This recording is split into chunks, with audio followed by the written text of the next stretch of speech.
Hello student, स्वागत करते हैं आपका अपने YouTube channel prime study material by Salu ma'am में।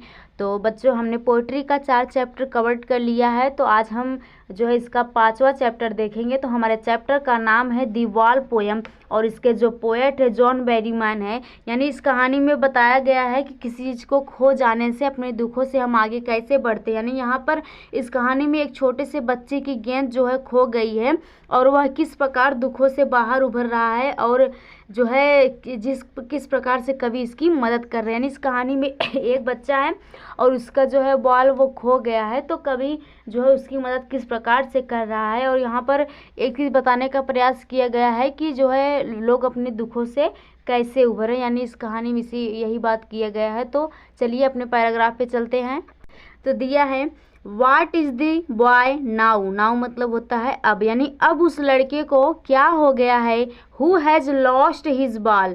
लॉस्ट मतलब होता है खोना, जो अपने बाल को खो दिया है। यानी कवि कह रहा है कि उस बच्चे को अब क्या हो गया है जिसने अपने बाल को जो है बाल को या फिर बोल सकते हैं गेंद को खो दिया है। What is he to do. अब वह क्या करने वाला, यानी अब बच्चा जिसका बाल जो है गेंद यानी खो गया है, वह क्या करने वाला है। आई सा इट गो मैरियली बंचिंग। आई सा मैंने उसे देखा, यानी बाल को देखा है। मैरियली मतलब प्रसन्नता से, बॉन्चिंग मतलब उछलता। यानी मैंने उस बाल को यानी उस गेंद को देखा है, वह प्रसन्नता से उछलता हुआ जा रहा है। यानी कवि बोल रहा है, यानी जो उस बच्चा का गेंद खो गया है मैंने उसे देखा है, वह गेंद प्रसन्नता से उछलता हुआ जा रहा है। डाउन द स्ट्रीट, यानी वह जो है गेंद गली में जा रहा था। एंड देन और तब मैरिली ओवर यानी प्रसन्नता पूर्वक। There it is in the water, वह पानी में चला गया। यानी कवि कह रहा है कि मैंने उसके गेंद को देखा है, वह गेंद जो है प्रसन्नता पूर्वक उछलता हुआ गली में जा रहा था और तब वह प्रसन्नता पूर्वक कहाँ चला गया, पानी में चला गया। दूसरा पैराग्राफ है नो यूज टू से, यहाँ कहने का कोई अर्थ नहीं निकलेगा।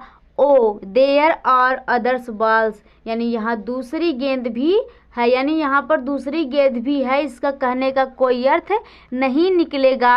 एन अल्टीमेट सेकिंग, यह एक झकझोर देने वाला ग्रीफ मतलब दुख है।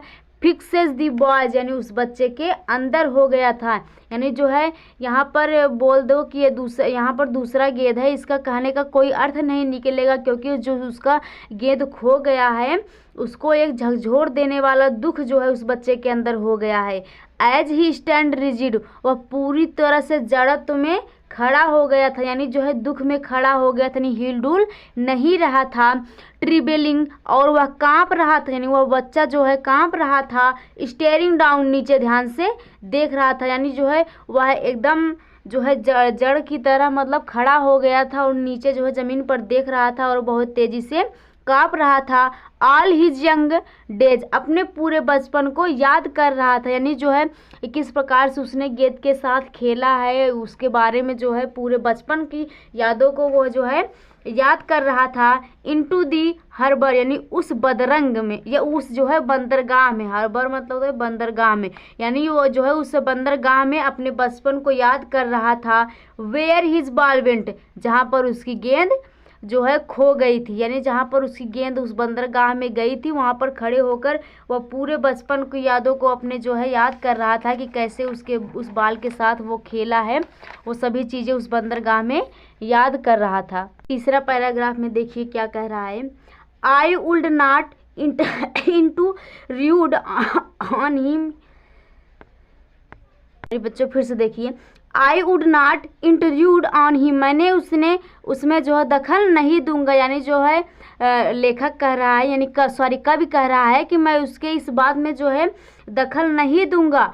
आई डायमंड 10 सेंट अनदर बॉल, यानी दूसरी गेंद इन वर्थलेस बेकार है, यानी जो है उस बच्चे को हम 10 सेंट या दूसरी बॉल भी दे दे तब भी उसका कोई मतलब नहीं निकलेगा क्योंकि उसने जो है या जो है उसकी जो बॉल यानी गेंद खो गई है उसकी जो है पूरी यादें जुड़ी हुई, बचपन की यादें जुड़ी हुई है। इसलिए अगर हम उसे कोई 10 सेंट दे दे या फिर कोई दूसरा जो है गेंद दे दे तब भी उसका कोई मतलब निकलने वाला नहीं है। नाउ यानी अब ही सेंस वह महसूस कर रहा है, सेंस मतलब होता है महसूस करना, यानी कवि बोल रहा है कि वह बच्चा अब महसूस कर रहा है फर्स्ट रिस्पॉन्सिबिलिटी, यानी पहली जिम्मेदारी को, यानी वह जो है अपनी पहली जिम्मेदारी को महसूस कर रहा है इन ए वर्ल्ड ऑफ पोसेशन, यानी भौतिक संसार में, यानी जो है भौतिक संसार में अपनी पहली जिम्मेदारी को वह महसूस कर रहा है। यानी यहाँ पर बताया जा रहा है कि जैसे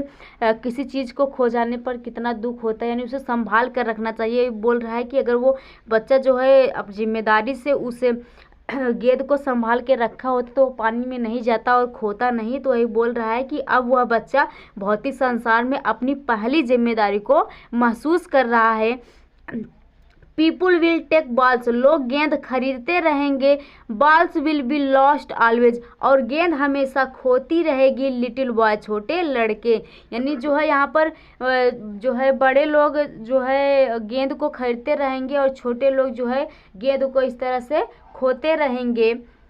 चलिए आगे देखते हैं, हमारा लास्ट यानी चौथा पैराग्राफ है, दिया है एंड नो वन, और कोई नहीं, बाई मतलब खरीद सकता है, ए बॉल बैक यानी खोई हुई गेंद को, यानी जो है खोई हुई गेंद को कोई नहीं खरीद सकता। यानी इसका तात्पर्य हमने यहाँ मतलब कवि जो है समझाने की कोशिश कर रहा है कि अगर कोई चीज़ एक बार जो है खो जाती है तो मिलती नहीं है, यानी या फिर बोल सकते हैं यानी कोई चीज़ अगर हाथ से निकल गई तो दोबारा मिलती नहीं है। यानी जो है यहाँ पर बोले अगर जो है कोई नहीं खरीद सकता एक खोई हुई गेंद को, यानी कोई भी उस खोई हुई गेंद को खरीद नहीं सकता, यानी जो है समय चला गया वापस नहीं आता। मनी इज एक्सटर्नल, पैसा एक बाहरी चीज़ है, यानी मतलब पैसा एक बाहरी चीज़ है जो आता जाता रहता है। ही इज़ लर्निंग, वह सीख रहा है, यानी वह बच्चा जो है अब सीख रहा है। वेल बिहाइंड हिज डिस्प्रेड आइज, अपनी निराशाजनक आँखों से, यानी जो है वह अपनी निराशाजनक आँखों से अब क्या कर रहा है, सीख रहा है।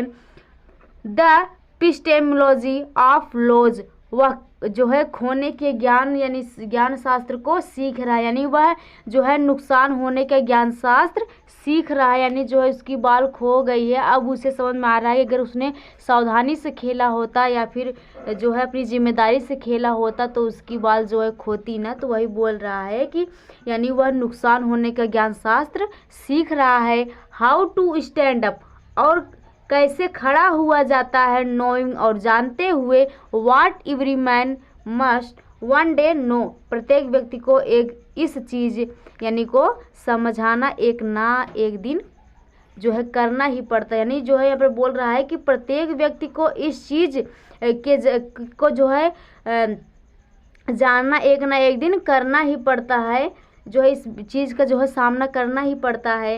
And must know many days, और बहुत सारे लगा देते हैं बहुत दिन, यानी जो है बहुत व्यक्ति जो है इस चीज़ को समझने में बहुत दिन लगा देते हैं। हाउ टू स्टैंड अप, इस परिस्थिति के कैसे बाहर निकला जाए, यानी जो है बहुत लोग तो ऐसे हैं जो है दुख से कैसे निकला जाए इसको जो है समझने में बहुत जो है टाइम लगा देते हैं। यानी यहाँ पर बहुत लोग इसे जो है सीखने में बहुत समय लगा देते हैं कि किसी कैसे दुख से निकला जाए। तो आई होप आप लोगों को समझ में आएगा। तो प्लीज़ हमारे चैनल को सब्सक्राइब कीजिए और अपने दोस्तों के साथ शेयर कीजिए ताकि वो भी पढ़ सके। तो मिलते हैं नेक्स्ट वीडियो में, तब तक के लिए जय हिंद।